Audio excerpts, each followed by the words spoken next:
L'invité écho du 17-20, Jean Lémarie, vous recevez le président de la Chambre de commerce américaine en France. Bonsoir Robert Vassoyan. Bonsoir. Vous êtes également le patron de Cisco en France. Cisco, géant Absolument. des réseaux informatiques.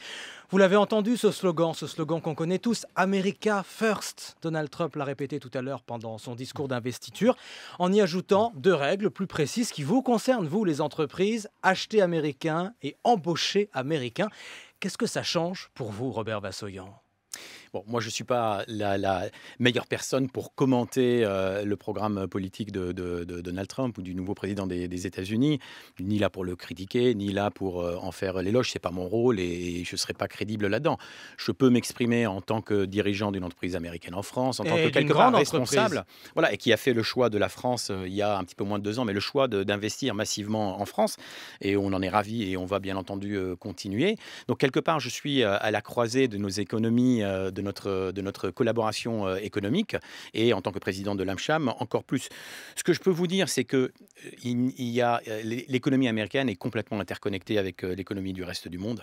Il ne peut pas y avoir de succès des uns au détriment des autres. Et puis, à la limite, ce que je peux vous dire, c'est ce que disent les entreprises et les investisseurs américains en France. Que vous disent-ils ? Alors, ça tombe bien, on vient de les interroger. On a fait la 17e édition de notre baromètre Bain AmCham, un baromètre que l'on fait avec la société je le Bain, rappelle, c'est donc Chambre de commerce franco-américaine. France. Donc, grâce à la valeur ajoutée de la société Bain, qui est un de nos membres, on a fait donc cette 17e édition.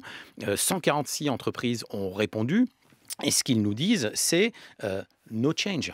Les décisions d'investissement que l'on prend par rapport à la France, par rapport à l'Europe et spécialement par rapport à la France, sont indépendantes des évolutions politiques de ce type. Mais vous l'avez entendu, Donald Trump. Oui, il a même brandi la menace plusieurs fois, apparemment avec succès s'agissant des constructeurs automobiles. Alors, ce qui est intéressant, alors moi, c'est les faits. Donc, ce que dit l'étude, c'est que les investisseurs, si vous voulez, et encore une fois, je parle pour mon entreprise également, quelque part, on fait des choix de long terme, des choix pragmatiques, des choix avisés.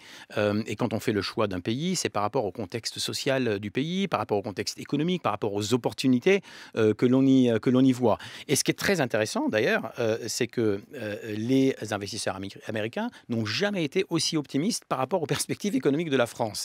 Et donc, elles disent, si un certain nombre de réformes, de transformations sont menées en France par rapport à un certain nombre de points qui restent des points irritants, ils seraient prêts à augmenter massivement leurs investissements. Alors vous, et donc exemple, ça, excusez-moi, mais ça c'est intéressant par rapport au contexte. Encore une fois, pragmatisme, choix avisé, regard sur le long terme. Alors ensuite, les postures politiques, on verra. S'il y a des décisions concrètes qui vont à l'encontre de ce libre-échange, de cette collaboration économique, eh bien, vous me réinviterez, on en parlera. Mais aujourd'hui, je ne vois pas ça. Et quand on cherche l'intérêt économique des États-Unis, on ne peut pas le faire au détriment du reste du monde et vice-versa. 200 millions. Ça, c'était la décision Exactement. d'investissement de Cisco en France. Est-ce que vous maintenez tous ces investissements ? Plus que jamais. On a fait ce choix donc de parier quelque part sur une inflexion digitale qui est extraordinaire qu'on a constaté en France il y a John un petit peu moins de voilà, il y a un petit peu moins de 2 ans. La France sera Silicon Valley de l'Europe. Voilà. Vous le pensez toujours, ça ? Et donc, si vous voulez, on a vraiment vu cette vitalité digitale. On s'est dit, ça va mettre une pression extrêmement positive sur l'économie, sur la société. On parie sur cette transition.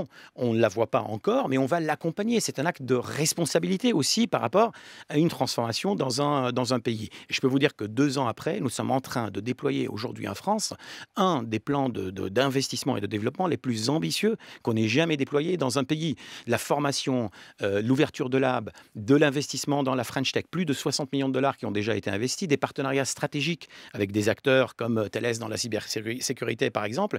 Tout ça pour vous dire que en réalité, ce qui compte, c'est qu'on bascule de plus en plus dans, si vous voulez, dans des clusters économiques suffisamment forts pour définir un cadre, définir une régulation. Et les entreprises comme nous, si elles sont intéressées par le développement de leur activité dans ces régions, eh bien, quelque part, elles doivent établir des partenariats stratégiques. Robert Vassoyan, c'est peut-être pas si simple. Quand on voit que le président élu, promet une taxe réduite pour les entreprises qui rapatrient aux États-Unis les bénéfices qu'elles réalisent à l'étranger. La Cisco est directement concernée. Vous avez des dizaines de milliards à l'étranger.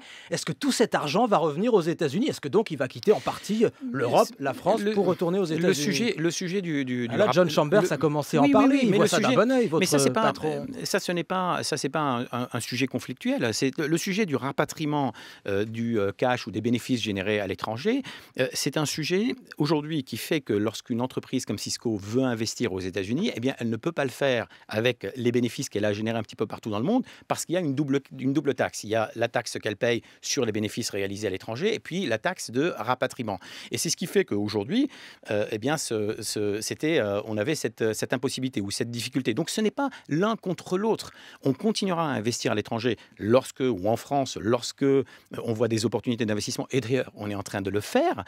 Par contre, on a en plus la possibilité maintenant, si des opportunités se présentent, d'investir aux États-Unis. Ce ne sera pas les vases communicants. Non, on pas du prend tout. d'un côté pour donner à l'autre. Ben non, ça n'a aucun intérêt. Une entreprise comme la nôtre, et les entreprises qui sont intéressées par les marchés globaux, par l'exportation, doivent jouer sur l'ensemble des marchés et doivent respecter les règles de l'ensemble des marchés. Et si vous voulez, le succès d'une entreprise comme Cisco, c'est d'être une entreprise française en France et une entreprise allemande en Allemagne, et donc de jouer le cadre du pays dans lequel elle souhaite se développer. Tout dernier mot et rapidement, s'il vous plaît, Robert Vassoyan, le traité transatlantique, vous l'espérez toujours? Parce qu'il a des détracteurs en Europe et Donald Trump, même s'il ne s'est pas exprimé très précisément sur ce TAFTA ou TPP, on sait qu'il est hostile à ce genre de traité. Moi, je pense que le libre-échange, aujourd'hui, est à la base de notre prospérité, de notre développement. Par contre, le libre-échange, au-delà de ses bénéfices, peut aussi avoir un certain nombre de méfaits, délocalisation, etc. Et donc, il faut y travailler. Et justement, ce type de traité permettent d'aller dans le sens à la fois d'un développement économique en protégeant les populations, parce qu'il crée un cadre commun. Donc, voilà, maintenant, il faut expliquer les choses et il faut être patient, parce que ce sont des sujets complexes. Robert Vassoyan, le patron de Cisco en France, président de la Chambre de commerce américaine dans l'Hexagone. Vous répondez « No change » quand Donald Trump dit « America first ». Merci.